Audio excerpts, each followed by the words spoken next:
What's broken is that the new digital world is increasingly one of economic monopolies of a tiny handful of companies. 5 companies are actually worth $3 trillion. Microsoft, Apple, Google, Facebook, and Amazon. $3 trillion. They're the 5 most powerful companies in the world. We have a long-term crisis of employment because this new technology seems to be undermining jobs. We have a new kind of economy, a surveillance economy, a big data economy, where every time we use these products, we're being watched.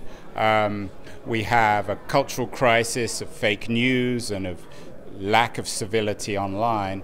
It doesn't mean that all these new technologies aren't good. I mean, they're great. They changed our lives. They're very convenient. They're a lot of fun. But they're creating these long-term, profound cultural, political, and economic crises that means, in overall terms, I think the future is broken.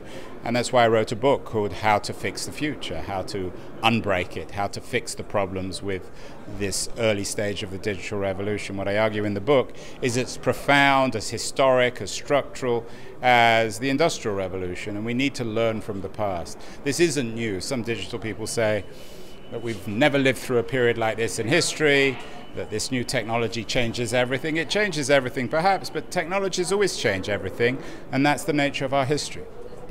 Well, Jimmy Wales and Nigel Farage agree on one thing. They don't agree politically. One's quite left-wing, one's quite right-wing, one's conservative, one's liberal. But they agree that all this new technology turns everything upside down, that it empowers the underclass, the masses, that it undermines the old elites.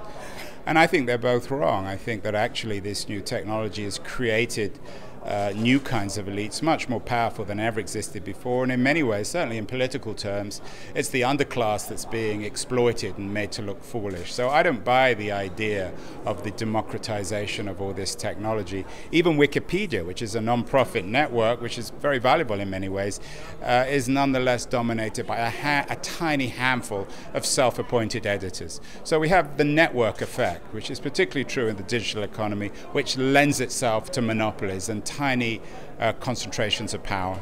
Well, it's camouflaged in the sense that the people who hold the power, the Mark Zuckerbergs of the world, won't acknowledge it. So if you listen to Zuckerberg, you'd think that Facebook was owned by the people, but it's actually owned by him and a tiny group of very wealthy technologists. We fix the future as we've fixed it always in the past, with 5 tools that we've always used as human beings to articulate and manifest our agency.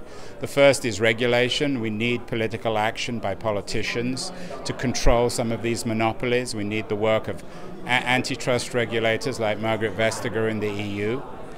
We need new innovation. Innovation has, in a sense, hit the wall. There's some remarkable technologies, but we need new innovation in terms of business models that will actually create businesses that are in our interests rather than exploitative, certainly in the data area. We need more consumer demands. The technologies that are around today are generally not very sympathetic to the consumer. They're exploitative.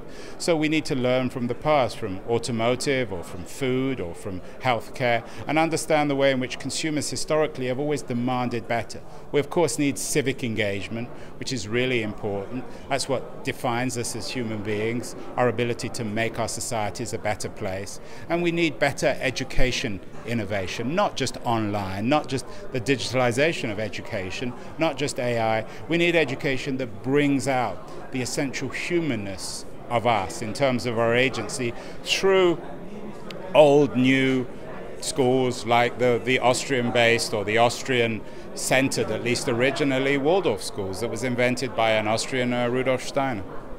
As a whole, I think it attracted a very diverse group of speakers, very engaged audience. I'm amazed at the end of the second day that a large part of the audience stick around, very serious audience, high quality speakers, a very well curated event. All too often at events you have too many speakers, no real curation, so the quality of the speaking is very patchy. Some people are good, some others are very boring and irrelevant.